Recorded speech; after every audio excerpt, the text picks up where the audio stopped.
नमस्ते दोस्तों।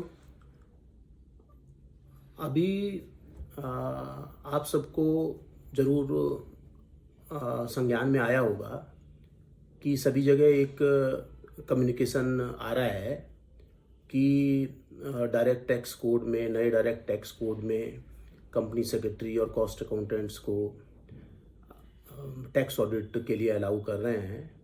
मैं आप सभी को बताना चाह रहा हूँ कि इस तरीके का कोई भी, किसी भी तरीके का कोई भी प्रस्ताव नहीं है और इनकम टैक्स एक्ट में इस तरीके का कोई प्रावधान नहीं है। अकाउंटेंट की डेफिनेशन में कंपनी सेक्रेटरी, कॉस्ट अकाउंटेंट नहीं आते हैं और केवल अकाउंटेंट जो इनकम टैक्स एक्ट के हिसाब से हैं वो ही टैक्स ऑडिट करने के लिए अधिकृत हो सकते हैं। और अभी डायरेक्ट टैक्स कोड में कोई भी डिस्कशंस नहीं हो रहे हैं, केवल पब्लिक से कमेंट्स मांगे जा रहे हैं। तो इस तरीके का, किसी भी तरीके का कोई भी दूर दूर तक ना तो कोई प्रस्ताव है और ना ही किसी भी तरीके का इस तरीके की कोई भी अप्रेंशन है। तो मैं सभी चार्टर्ड अकाउंटेंट से ऑफिशियली बताना चाह रहा हूँ कि इस तरीके की कोई भी, किसी भी तरीके का कोई भी ऐसा कोई प्रस्ताव नहीं है।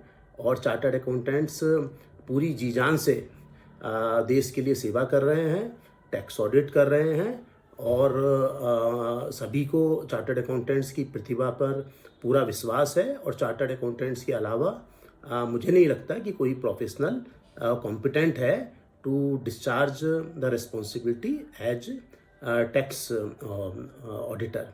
और मुझे लगता है कि जिस तरीके की क्वालिटी हम दे रहे हैं और लगातार बहुत अच्छी तरीके से small and medium practitioners contribute कर रहे हैं और मुझे लगता है सभी स्टेक होल्डर्स संतुष्ट हैं।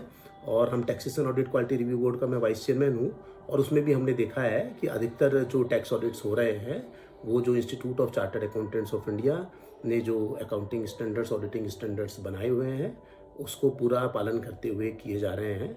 और मैं आप सबको आश्वस्त करता हूं कि किसी भी तरीके का, इस तरीके का कोई प्रस्ताव सरकार में नहीं है।